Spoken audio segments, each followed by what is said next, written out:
Hello বন্ধুরা, কেমন আছো? আশা করি তোমরা ভালো আছো, সুস্থ আছো।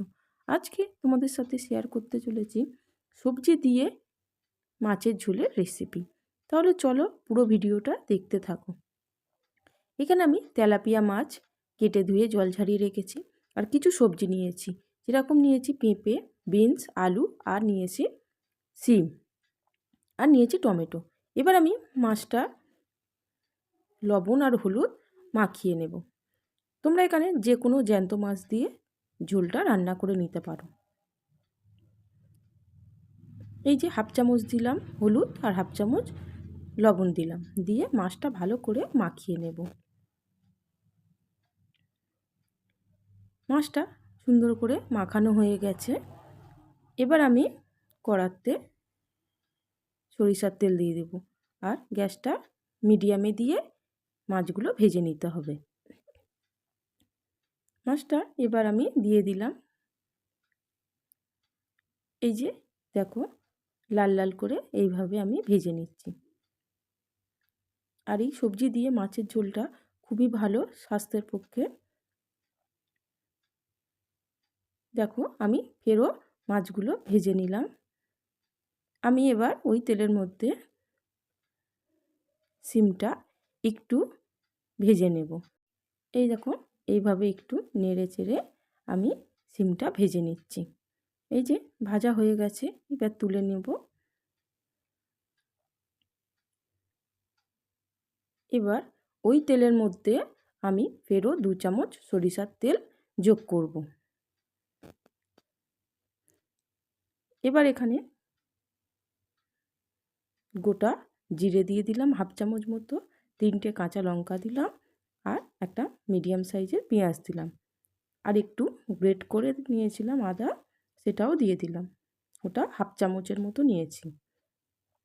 নিয়ে এবার ভালো করে নেড়ে চেড়ে একটু ভেজে নিতে হবে। ঝালটা তোমাদের পছন্দ মতো তোমরা দিয়ে নেবে। এবার আলুগুলো দিয়ে দিলাম, আর পেঁপেটা দিয়ে দিলাম, আর তার সাথে বিনসগুলো দিয়ে দিলাম। দিয়ে ভালো করে একটু নেড়ে চেড়ে নেব। এইভাবে বাড়িতে হালকা পাতলা মাছের ঝোল করে তোমরা খেয়ে দেখতে পারো, খুবই ভালো লাগে। আর সব সময় তো রিচ খাবার একদমই ভালো না, একটু হালকা পাতলা রান্না করা ভালো, খাওয়াও ভালো, আর শরীর স্বাস্থ্যও খুব ভালো থাকে। এবার একটু টমেটো দিয়ে দিলাম একটা, আর লবণ আর হলুদ দিয়ে দিলাম। 1 চামচ লবণ দিয়েছি, আর হাফ চামচ দিয়েছি হলুদ গুঁড়ো। দিয়ে ভালো করে আমি এবার নেড়ে চেড়ে নেব। আর একদমই কোনো মশলা আমি এখানে যোগ করব না। এবার এখানে জল দিয়ে দেব।